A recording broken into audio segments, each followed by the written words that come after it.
Now, attacks of this kind had another effect, which was that because of the violence of the war, it meant that for those on the wrong side of the lines, whether you're a patriot on the wrong side of the British lines or whether you're a loyalist on the wrong side of the patriot lines, you will feel under threat, under physical threat.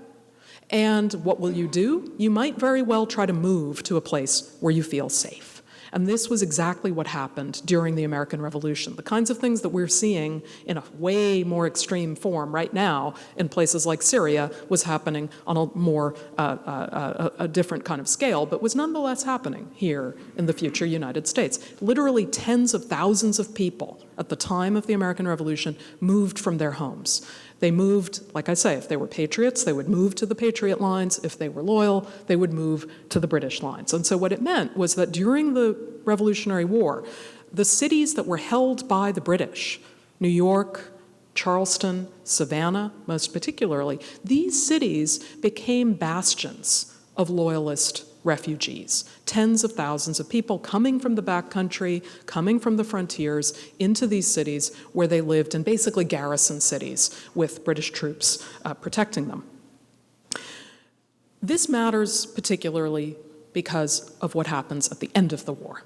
At the end of the war, the Loyalists are, of course, placed in an incredible quandary. Could they go home? If they did, what would they find? Would their property still be there? Would they be subject to different kinds of retaliatory acts by their neighbors? Would they be safe?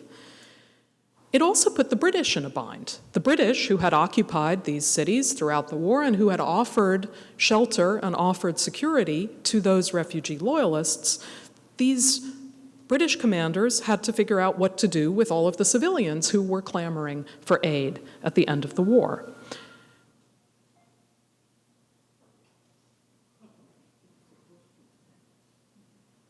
Now that modern technology has come into in the front row and been put where it ought to go, let's return to another form of modernism at the time of the American Revolution, when the Loyalist refugees not only had a quandary themselves about what they would do, but posed a quandary to the British as well. The British, facing these refugees, also faced the biggest refugee crisis that they had ever confronted. And I must say that as I say those words, I am thinking of the images that we are all seeing on the news right now. The Loyalists presented the British with the biggest refugee crisis they had ever faced. And their response offers a case study in how to be a good loser. They put into place a comprehensive program of refugee relief, much like what international aid agencies will do today. They offered the Loyalists a way out. They said, if you want, you can come on the ships. We're evacuating our troops. You can come on the ships as well. We'll offer you free passage to other British domains. We'll offer you food and we'll offer you clothes, because you might not have enough, given where you're coming from and given where you're going, which might be a very different climate. We'll offer you, once you get there, something to make up for the stuff that you've lost at home. We'll offer you land grants in the places, in particular, where we have a lot of land going, Canada, the Bahamas in particular.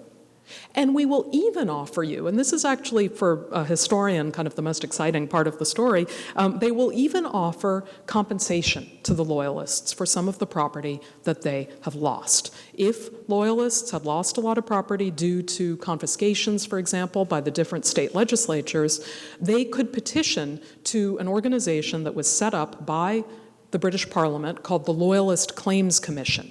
And they could file a petition with these people. The commissioners would sit on it. They would assess the claim. And if they found it worthy of compensation, they would give out a certain amount of money from British Treasury funds. This is a really remarkable statement about welfare and about responsibility that is being advanced at a very early time in the history of dealing with refugees and casualties of war.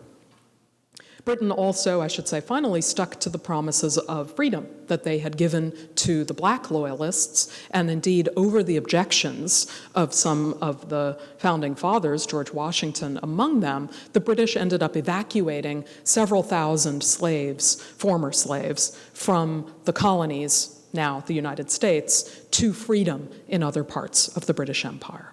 So all of this represents part of what I see as a kind of counter vision for the world that comes out of the American Revolution.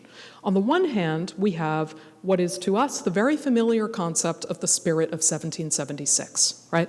Liberty, life, liberty, the pursuit of happiness, equality, etc. On the other hand, though, you have a British vision for what the post-revolutionary world is going to look like. And the treatment of the Loyalist refugees offers us insight into what that other vision is. I call that vision the spirit of 1783. Okay, maybe it's not as catchy, but I'll get there. So the spirit of 1783 has these different components. It includes the idea that no matter who you are, if you are a British subject, it doesn't matter if you're black, it doesn't matter if you're Indian, it doesn't matter if you're poor, if you're rich. If you are a British subject, you will get protection and you will get certain kinds of rights. For example, the right to your property and the right to your freedom. As a result of these promises, fully 60,000 Loyalists decided to leave the United States at the end of the war, and they carried with them about 15,000 slaves who remained enslaved. So we end up with approximately 1 in 40 members of the population leaving the United States at the time of the founding. We think of the US as a country that immigrants come to. This was the biggest exodus as a percentage of our population that we have ever experienced.